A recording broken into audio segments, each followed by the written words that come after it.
qurbajo dib ugu soo laabo dalkaaga oo u faa'iidee dadkaaga si isbeddel iyo horumar looga gaaro dhanka siyaasadda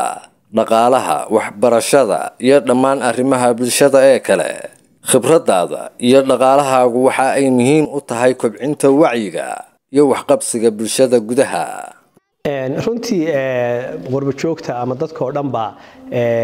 maalgashi iyo wax kasta wadanka ka furan yihiin laakiin muxuu ahaa sida arrimaha private sector-ka ama arrimaha dhaqaalaha gaarka loo leeyahay dee wadanku iyagaaba nolosha ku xidhanta iyaga muxuu ahaa biyaha bixinaya iyaga korontada bixinaya internetka iyo telefoonada iyaga bixinaya xawaaladii iyaga bixinaya beero dad gaar ah samaysteen baa jira marka fursadaha hadda aan anigu arkayo meesha ka banaan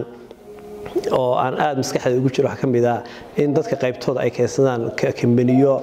sanitation iyo nadaafada ah magaalooyinka mataqaana dadka wacyi geliya si magaalooyinka ay nadiif u noqdaan kambaniyo gaar loo leeyahay in la keensado oo arrimaha nadaafada iyo sanitation-ka oo dawladaha hoos la shaqeeya waxaan aaminsanahay in tacab badan hadii la geliyo muxuu ah dadkuna ay lacag bixin lahaayeen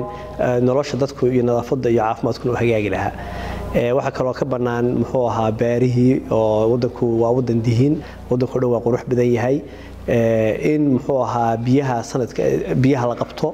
oo muxuu ahaa ceelal la qodo wabiyada muxuu ahaa wax laga tarsado waxaas oo dhan waxay tarayaan in dadka noloshoodu ay hagaagto dhismayaasha iyo real estate-ka wax badan baa ka banaan